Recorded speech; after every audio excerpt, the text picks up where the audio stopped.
Boa tarde, galera. A gente começa hoje a falar sobre a lei da gravitação universal. Mas antes eu quero dar um recadinho para vocês. Quero combinar um negocinho aqui com vocês bem rapidinho. Vê só, a partir dessa semana a gente vai mudar um pouquinho o nosso programa, o nosso roteiro de aulas. As nossas aulas são divididas em duas, né? Temos essa nesse horário e temos logo mais às 16 horas.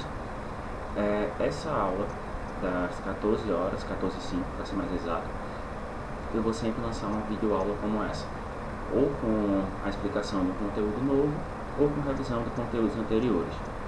A aula das 16 horas, eu já vou deixar agendado, já está agendado aí para vocês, vai ser sempre uma aula ao vivo, via Hangout. Por quê? Eu quero usar essas aulas para fazer correção dos exercícios que eu for passando para vocês, tá bom? Então, a gente agora tem os dois modelos de aula, tanto a aula gravada, que é essa que vocês estão começando a assistir agora, quanto a aula via Hangout, a aula ao vivo. Essa aula via Hangout normalmente não vai ser a nossa regra, vai ser a nossa regra, mas não quer dizer que necessariamente precisa ser assim. Vai ser de resolução de exercícios, ou resolução de exercícios do conteúdo que a gente está trabalhando, ou correção de exercícios anteriores, tá bom?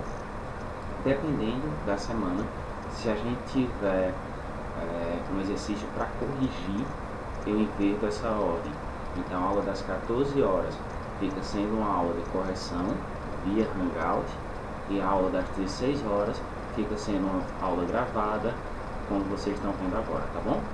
Então, para resumir, aula de exercícios Hangout, aula ao vivo, aula de conteúdo, aula gravada, beleza? Então, estamos combinados. A gente começa a falar agora sobre a lei da gravitação universal. Vamos lá. O que tem de mais moderno quando a gente fala na lei da gravitação universal é o uso da ISS, Estação Espacial Internacional, desculpa. ISS é a sigla em inglês, tá? Algumas características. Como é a ISS?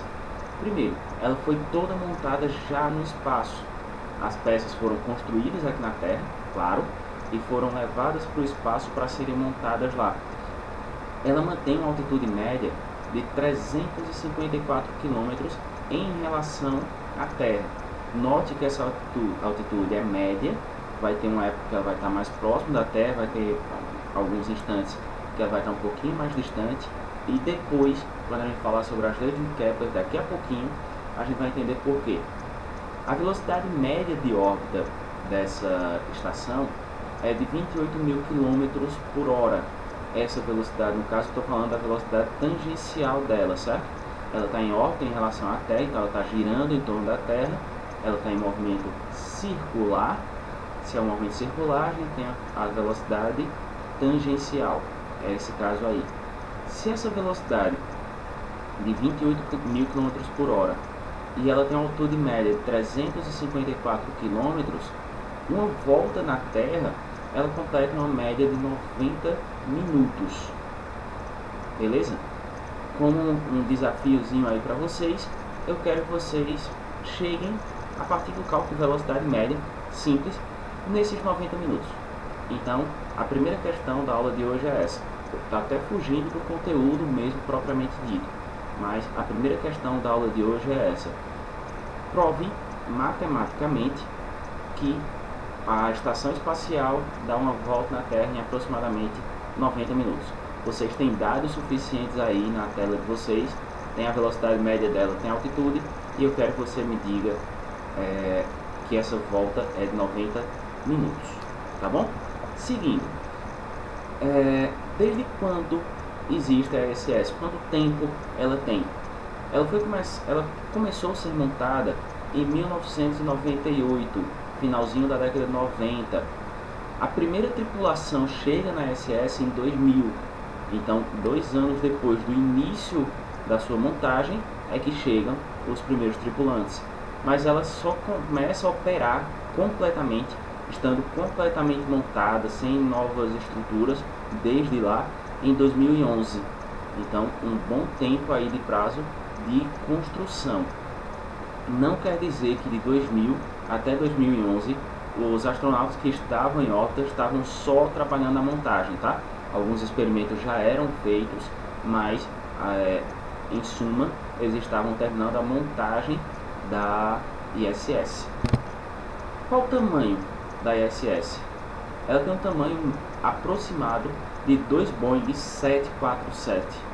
É um dos maiores aviões de passageiros do mundo. Tem uma foto dele aí na tela de vocês. Fica como desafio também. Essa aula vai ser bem pesquisada, eu quero que vocês deem uma lida aí. Eu quero que vocês procurem, por favor, qual o tamanho de um Boeing 747. E note que a estação espacial ela tem o dobro desse tamanho. Mas apesar de ser tão grande, ela só tem uma tripulação de 6 pessoas. Essa tripulação de 6 pessoas é a chamada tripulação fixa. Não quer dizer que são os mesmos 6 que estão lá desde 2000. Tem 6 tripulantes que ficam fixos na estação, mas tem uma série de outros que vão visitar a estação. Então ela tem capacidade para mais gente, se não me engano, para até 12 pessoas, não tenho certeza quanto é esse número, mas fixos ela tem 6 tripulantes. Esses 6 se revezam, então ficam alguns, voltam alguns que estão lá, mas sempre tem pelo menos 6 pessoas. E a massa aproximada da estação, ela tem 454 toneladas. Isso contando os painéis solares dela, tá? Então toda a sua estrutura tem 454 toneladas. Ela é composta de quê? Note aí pela figura que ela tem um monte de placas solares. Toda a energia, toda a alimentação da ISS vem de luz solar. Ela não tem outra fonte de combustível. Ela não usa combustíveis fósseis, ela não usa nenhuma outra fonte de energia a não ser a energia solar. Além dessas placas, ela tem também alguns laboratórios de pesquisa. Os maiores são os laboratórios russos e americanos.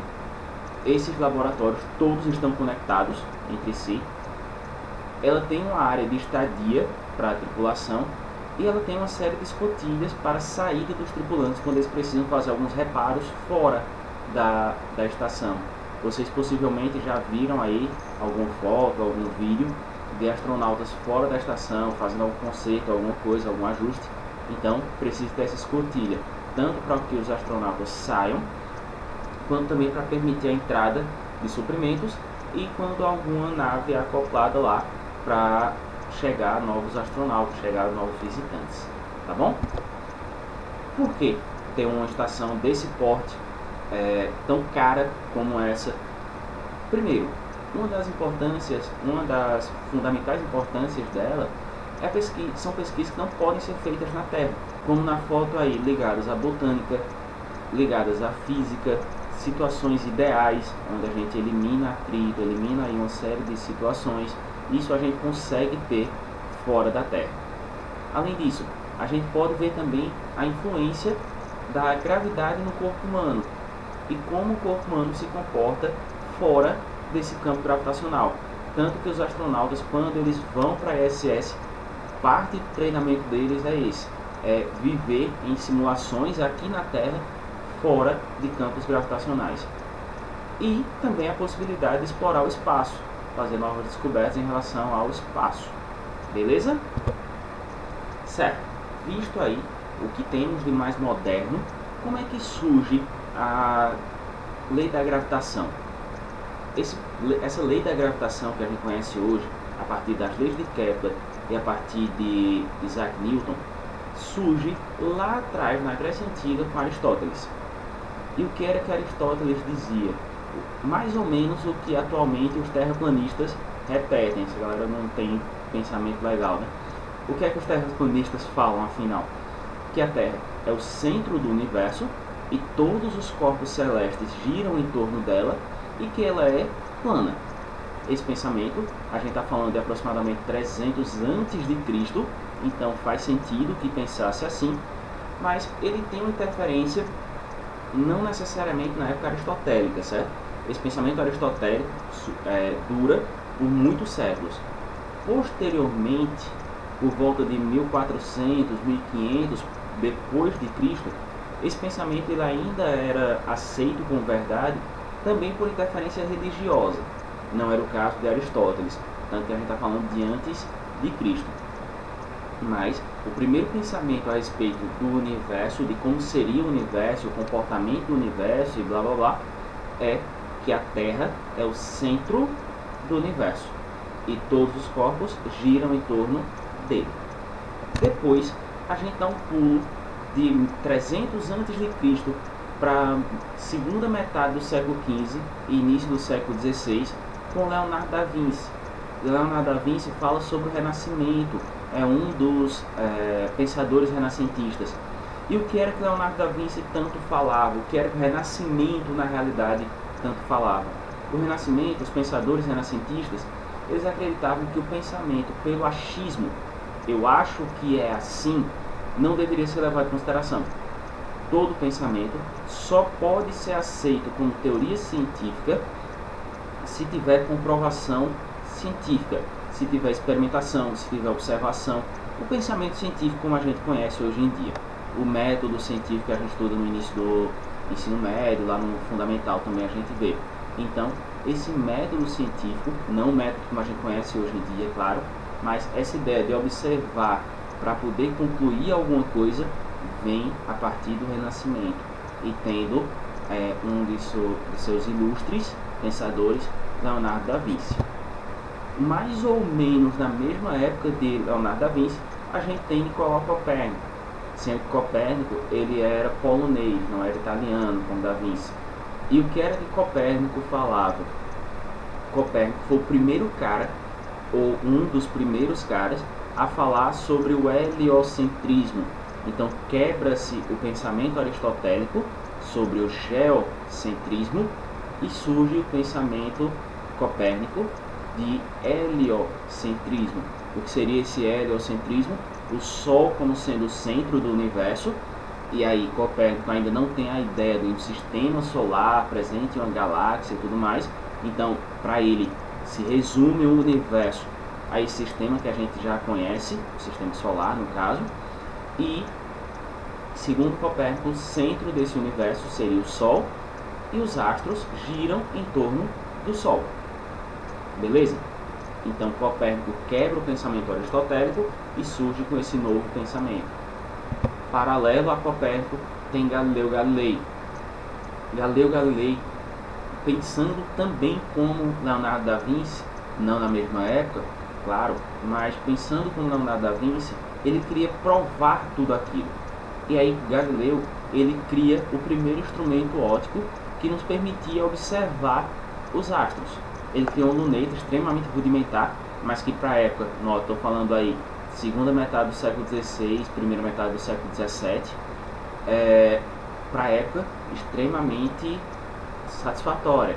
E essa luneta de Galileu nos permite observar, entre outras coisas, as órbitas de Marte e a órbita da Lua em torno da Terra. De Marte em torno do Sol e da Lua em torno da Terra, claro.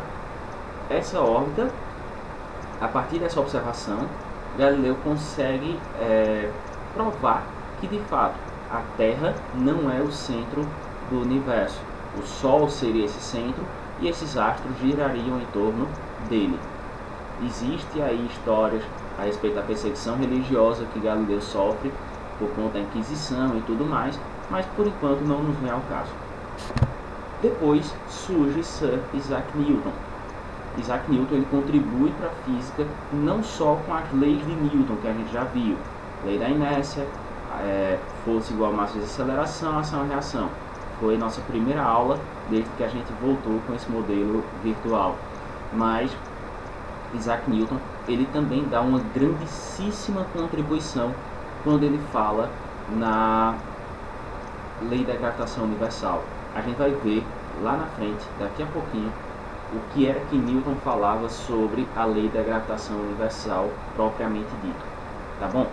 Mas aí, pensando sobre isso, pensando sobre a lei da gravitação universal, é que Kepler enuncia 3 leis que falam como são as órbitas dos planetas em torno do Sol. As leis de Kepler falam sobre as órbitas dos planetas em torno do Sol. E a gente pode extrapolar essas leis de Kepler não só para as órbitas dos planetas, mas para qualquer órbita.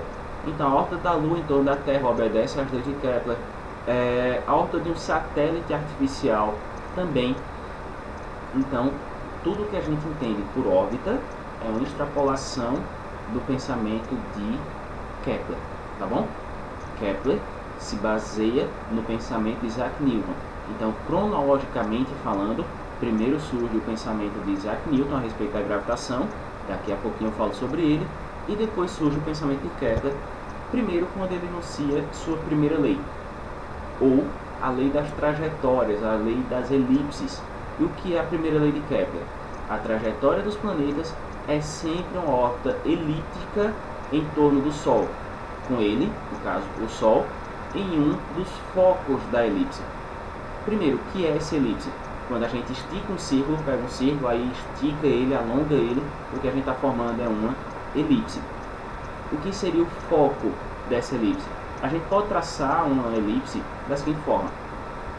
Fixa dois pregos em uma madeira ou alguma coisa assim, deixa dois pontos fixos, dois pregos, amarra nesses dois pregos uma linha, mas não esticada, uma linha bem folgadinha. Coloca nessa linha um lápis, a ponta de um lápis no caso, estica ela o máximo que você conseguir e vai percorrendo toda a extensão dessa linha, mantendo ela sempre esticada. A figura que você vai formar é uma figura mais ou menos mais ou menos parecida com essa aí que aparece na sua figura, no caso uma elipse. Note que a gente tem algumas situações aí. A gente tem o periélio, que é a época do ano, ou no caso o dia do ano, que a Terra está mais próxima do Sol. Entenda por mais próxima, observando aí a figura direitinho, aproximadamente 147 milhões de quilômetros. E a gente tem o afélio, que é a época, ou o dia do ano no caso, que o Sol está mais longe da Terra, aproximadamente 152 milhões de quilômetros. Uma diferença de 5 milhões de quilômetros. Quando a gente pensa nessa diferença, para a órbita da Terra não chega a ser uma diferença tão grande, mas o periélio acontece por volta de 12 de janeiro. O afélio acontece por volta de 21 de junho. Observe que as temperaturas médias nesse intervalo são bem diferentes e justamente por conta dessa diferença de proximidade no caso. Beleza? E a gente tem aí os meios intermediários, a Terra girando, indo do afélio para o periélio e vice-versa, do periélio para o afélio e por aí vai. Beleza? A segunda lei de Kepler diz: uma linha imaginária que liga o planeta ao Sol varre áreas iguais em intervalos de tempos iguais. Como assim? Vamos pensar um pouquinho aí, vamos observar o que a figura me traz. Eu tenho dois pontos próximos ao periélio, beleza? O primeiro indo em direção ao periélio, o segundo se afastando. Lembra, ele vai do periélio para o afélio, tá bom? Então, ele primeiro chega próximo ao periélio, passa por ele e se distancia. A linha imaginária que liga a Terra, admitindo que eu esteja falando da Terra nessa figura, até o centro do Sol, ela passa por uma determinada área que a gente está chamando aí de A1. Vai lá para o outro lado da figura. Eu tenho a Terra chegando próximo ao seu afélio e passando por ele, se distanciando dele depois. Essa linha, a mesma linha no caso, ligando a Terra até o centro do Sol, varre, passa por essa área A2. Se A1 igual a A2, admitindo que a área 1 seja igual à área 2, o tempo que leva para que a Terra percorra, no caso, o espaço da área 1, vai ser igual ao tempo que leva a percorrer o espaço da área 2. A gente consegue concluir, a partir desse raciocínio, que a Terra ela se movimenta mais rápido, ela gira em torno do Sol mais rápido, ou a translação dela é maior, quando ela está mais próxima do Sol do que quando ela está mais distante. Beleza? Isso faz com que ela percorra áreas iguais em intervalos de tempos iguais. Seguindo, a gente tem a terceira lei de Kepler. O quadrado do período da translação, estou chamando aí de T2, dos planetas em torno do Sol é proporcional ao cubo do raio médio de suas órbitas, que estou chamando aí de R3. E a gente vai ter aí que T2 sobre R3 igual a uma constante K. Como assim? Se eu pego o tempo de translação de um planeta, qualquer ele, eleva ao quadrado, divido pela distância média dele até o Sol, ao cubo, a gente tem sempre a mesma constante. Eu quero que vocês observem aí a tabela da página 403. Quando a gente for responder algumas questões desse conteúdo, vocês vão ver que tem aí uma série de aplicações dessa forma, tá? Mas a gente tem T2 sobre R3 igual a K. Observa, lembrando, a tabela da página 403 do seu livro 2, tá? Esse conteúdo já está aí no livro 2, certo? E aí a gente tem a tal da lei da gravitação universal, que ela foi enunciada por Newton. Foi a lei da gravitação universal, enunciada por Newton, no caso, que permitiu que Kepler chegasse a essas conclusões que a gente acabou de ver, essas leis que a gente acabou de ver, além das extrapolações que a gente viu, que eu comentei agora há pouco, que ela se aplica a qualquer órbita, tá bom? E o que é que a lei da gravitação universal fala? Todos os corpos geram em torno de si um campo de atração. Esse campo de atração é o que a gente chama de campo gravitacional. Quando o campo gravitacional de um corpo interage com o campo gravitacional de outro, eles se atraem. A gente tem aí na figura, no caso, o campo gravitacional do Sol interagindo com o campo gravitacional da Terra. Esse campo gravitacional de um interagindo com o outro vai fazer com que o Sol atraia para si a Terra e a Terra atraia para si o Sol. Certo, mas por que a Terra gira em torno do Sol e não o contrário, já que as forças são mútuas aí? Lembra lá quando a gente viu as leis de Newton, que o efeito de uma força não quer dizer a intensidade dela. A intensidade gera o efeito, mas o efeito de uma força é uma coisa e a intensidade é outra. E se eu quiser calcular essa força, como é que a gente faz? Simples. A partir dessa equação que aparece aí, F igual a G M1 M2 sobre D quadrado. O que é cada um desses termos? Vamos lá, vamos simplificar. G é a constante de gravitação universal, mais uma daquelas que a gente não precisa se preocupar em decorar, certo? Vem nos enunciados das questões. Não se preocupe em decorar essa constante, ela vem nos enunciados. M1 e M2 são as massas dos corpos, e aí tanto faz. Nessa figura aí, no caso, eu estou usando Mzão e Mzinho. Para Mzão, a massa do Sol é Mzinho, a massa da Terra. Podia inverter isso se quisesse, podia chamar de M1 M2, M2 M1, tanto faz. Então, M1 M2 na fórmula é a massa do primeiro e a massa do segundo corpo, dividido pela distância que separa esses corpos ao quadrado. Eu não coloquei aí de propósito, porque a gente vai ver isso aí nos exercícios, mas a gente tem que se preocupar em observar, no caso, as unidades da constante G. Então, se na constante G vier que a massa deve aparecer em quilogramas, use sempre as massas em quilogramas. Pô, mas eu estou falando da massa do Sol, a massa da Terra, não seria mais interessante usar em toneladas, por exemplo? Seria, mas a gente precisa obedecer o que a constante me traz. Se a distância for em quilômetros, em metros, em milhas, seja lá a unidade que for, a gente precisa obedecer a unidade que aparece na constante, tá bom? Quando a gente for responder os exercícios, a gente vê isso aí direitinho. Beleza, galera? De novo, vou pedir para vocês me dar um feedback, o que é que estão achando do formato que eu estou gravando as aulas, o que é que estão achando das aulas. Isso ajuda a gente a crescer, beleza? Até daqui a pouco com a resolução de exercícios, tá bom?